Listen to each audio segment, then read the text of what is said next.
Halo anak-anak, jumpa lagi bersama Bapak dalam pembelajaran Pendidikan Agama Katolik dan Budi Pekerti kelas 5. Materi yang akan kita bahas pada pagi hari ini adalah Yesus memanggil orang berdosa. Baik anak-anak yang terkasih di dalam Kristus, sebelum kita memulai pembelajaran kita pada pagi hari ini, kita awali dengan berdoa. Mari kita ambil sikap doa yang baik. Dalam nama Bapa dan Putra dan Roh Kudus. Amin. Allah Bapa di surga, puji dan syukur kami aturkan kehadirat-Mu, karena pada hari ini kami Engkau beri kesehatan.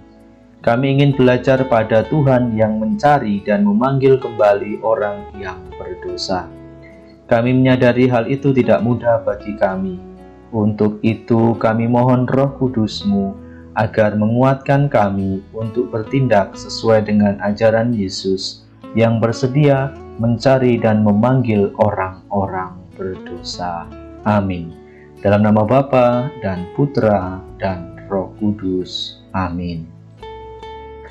Nah, baik anak-anak yang terkasih dalam Kristus, tujuan pembelajaran kita pada pagi hari ini adalah yang pertama, memahami secara ringkas kisah Yesus dalam Injil Lukas bab 19 ayat 1 sampai 10.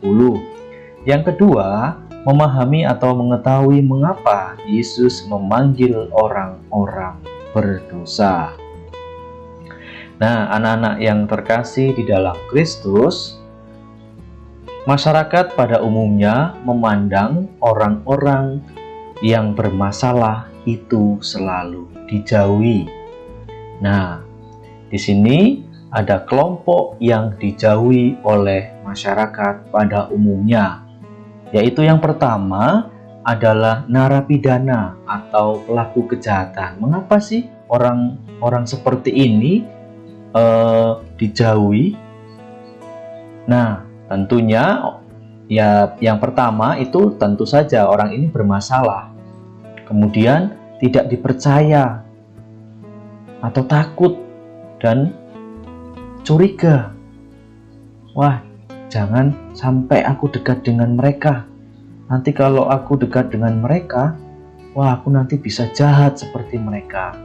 Nah, kelompok yang kedua itu adalah penderita penyakit, misalnya di sini penyakit HIV. Nah, mengapa sih orang-orang yang terkena penyakit seperti ini kok dijauhi? Ya, pada umumnya masyarakat takut untuk tertular. Wah, gak maulah dekat dengan mereka, nanti takut tertular. Dan curiga, selalu curiga. Nah, kelompok yang dijauhi yang ketiga yaitu adalah pengkhianat. Nah, orang yang berkhianat tentu tidak dipercaya dan dicurigai juga. Nah, inilah kelompok-kelompok yang dijauhi pada masyarakat umum. Nah, ada juga anak-anak yang terkasih dalam Kristus, kita lihat ada orang-orang yang berdosa. Kita lihat dalam orang-orang Yahudi ya. Orang-orang Yahudi itu menganggap orang-orang yang berdosa adalah sesuatu yang menular. Nah, maka orang-orang yang berdosa oleh masyarakat Yahudi itu dijauhi. Orang yang dianggap berdosa oleh masyarakat Yahudi adalah ini anak-anak ya, ada 4. Yang pertama itu pemungut cukai. Kenapa pemungut cukai ini dijauhi? Ya, pemungut cukai itu adalah pemungut pajak ya anak-anak. Nah, misalnya pajaknya membayar 10.000, tetapi ditarik 20.000. Maka itu dianggap berdosa oleh masyarakat Yahudi. Kemudian yang kedua, kerasukan setan. Orang yang kerasukan setan itu dianggap juga berdosa. Kemudian penderita penyakit, misalnya penyakit kusta. Kalau penyakit kusta itu oleh masyarakat Yahudi itu dijauhi, dikucilkan, dianggap najis. Ya. Berikutnya orang Samaria. Kenapa orang Samaria itu dianggap orang berdosa? Karena orang Yahudi menganggap orang Samaria ini melanggar hukum Tuhan, maka mereka dijauhi. Nah, itu ya, itu pandangan orang-orang Yahudi.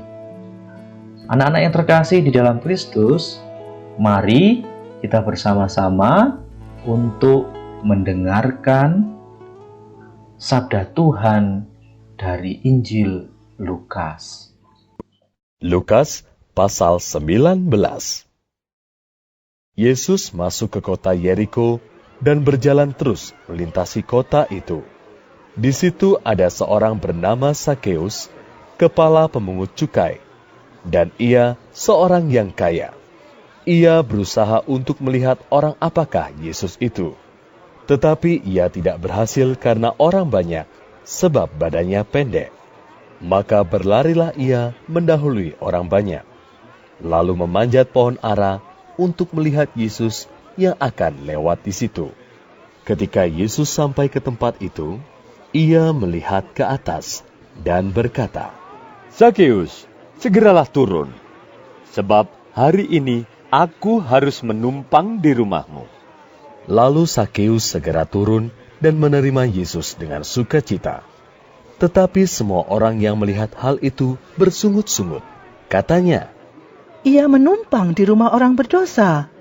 tetapi Sakeus berdiri dan berkata kepada Tuhan, Tuhan, setengah dari milikku akan kuberikan kepada orang miskin.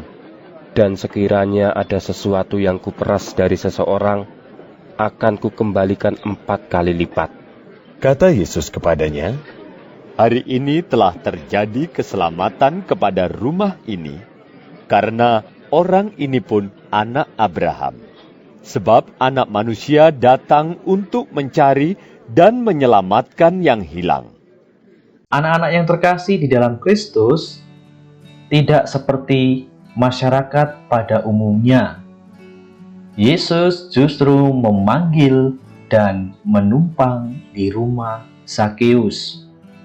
Masyarakat Yahudi pada umumnya bersikap curiga dan menjauhi Sakeus. Mengapa masyarakat Yahudi ini bersikap curiga dan menjauhi Sakeus?